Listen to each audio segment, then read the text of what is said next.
ಯಾರು ಇದಾರ ಇಲ್ವಾ ಅಂತೆಲ್ಲ ನೋಡ್ಕೊತವೆ. ನೋಡಿ ಇಳಿದು ಇಳಿದು ಇಳಿದು ನೋಡಿ ಅಲ್ಲಿ ಇಳಿತಾ ಇದ್ದಾವೆ. ಹಾಂ ಕಾಣ್ತಾ? ಇಳಿದು ಇಳಿದು ನೋಡಿ ಗಿಣಿಗಳು ನೋಡಿ. ಅವು ಸೀದಾ ಹೋಗ್ಬಿಟ್ಟು ಮರದ ಮೇಲೆ ಕೂತ್ಕೊಂಡ್ವಾ. ನೆಕ್ಸ್ಟ್ ಅಲ್ಲಿಂದ ನಿಧಾನಕ್ಕೆ ನಿಧಾನಕ್ಕೆ ನಿಧಾನಕ್ಕೆ ಅವೇನಕ್ಕೆ ಮರದ ಮೇಲೆ ಕೂತ್ಕೊತಾ ಇರೋದು ಗೊತ್ತಾ? ಅಲ್ಲಿ ಜೋಳ ಹಾಕಿದ್ದಾರೆ. ಅವರು ತುಂಬ ಬೇಗ ಹಾಕ್ಬಿಟ್ಟವ್ರೆ ಜೋಳನ. ಅವ್ರು ಎಲ್ಲದು ಮಾತೆ ಬಂದ್ಬಿಡೈತೆ ಜೋಳದು. ಈ ಗಿಣಿಗಳು ಬೆಳಗ್ಗೆನೆ ಅಟ್ಯಾಕ್ ಅಂತ ಅಟ್ಯಾಕ್ ಮಾಡ್ತಾರೆ. ಯಾರು ಹೊಲಕ್ಕೆ ಹೋಗಲ್ಲ, ಸೀದಾ ಅವ್ರ ಹೊಲಕ್ಕೆ ಹೋಗ್ತಾರೆ. ಆ ಮರ ಇದೆಯಲ್ಲ, ಆ ಮರದಿಂದ ಆಚೆ ಕಡೆ ಇರೋ ಹೊಲ. ಫಸ್ಟ್ ಬಂದು ಇದ್ರ ಮೇಲೆಲ್ಲ ಕೂತ್ಕೊತವೆ. ಇಲ್ಲೊಂದು ದೊಡ್ಡ ಮರ ಐತೆ, ಇದೊಂದು ದೊಡ್ಡ ಮರ ಐತೆ, ಕೂತ್ಕೊತವೆ.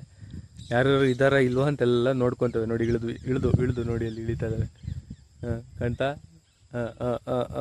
ಇಳಿದು ಇಳಿದು ಹಾಗೆ ಯಾರು ಇದಾರ ಇಲ್ವಾ ಅಂತೆಲ್ಲ ನೋಡ್ಕೊತವೆ. ನೋಡ್ಕೊಂಬಿಟ್ಟು ಯಾರು ಇಲ್ಲ ಅಂತಂದರೆ ಸೇರಿಸಿದಾಗ ಅಟ್ಯಾಕ್ ಅಂತ ಹೇಳ್ಬಿಟ್ಟು ಅಟ್ಯಾಕ್ ಮಾಡ್ತವೆ. ಅವ್ರ ಹೊಲದ ಜೋಳ ಬಿಟ್ಟರೆ ಬೇರೆ ಏನೂ ಇಲ್ಲ ತಿನ್ನೋಕ್ಕೆ.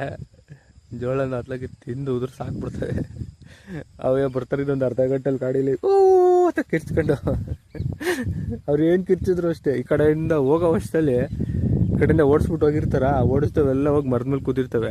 ಅವ್ರು ಗಾಡಿ ತಗೊಂಡು ಹಿಂಗೆ ಹೋಗೋಕ್ಕೂ ಒಂದು 10 ನಿಮಿಷ ನೋಡ್ತವೆ, ಮತ್ತೆ ಬಸಕ್ಕಂದು ಹೊಲಕ್ಕೆ ಇಳ್ಕೊಂತವೆ. 9 ಗಂಟೆ ಬಿಸಿಲು ಬರೋ ತನಕ ತಿಂದು ಕೆಡುತ್ತವೆ ಹೊತ್ಲಿಗೆ. ನೋಡಿ ಅಲ್ಲೆಲ್ಲ ಒಣಗಿರೋ ಮರದ ಮೇಲೆ ಕೂತಿದ್ದಾವೆ. ಒಂದೊಂದಾಗಿ ಅಟ್ಯಾಕ್ ಮಾಡ್ತವೆ. ನಿಧಾನಕ್ಕೆ ನಿಧಾನಕ್ಕೆ ಕತೆ. ಅಕ್ಕಿ ಜೀವನನೇ ಚಂದ. ಚಂದ ಕಾಷ್ಟಲ್ಲಿ ಆರಾಮಾಗಿ ಹರಾಡ್ಕೊಂಡು ಅದು ತಲೆ ಬಿಸಿ ಇಲ್ದಂಗೆ ಜೀವನ ಮಾಡ್ತಾರೆ. ಈ ಮನುಷ್ಯನ ಜೀವನನೇ 108 ತಲೆ ಬಿಸಿಗಳು.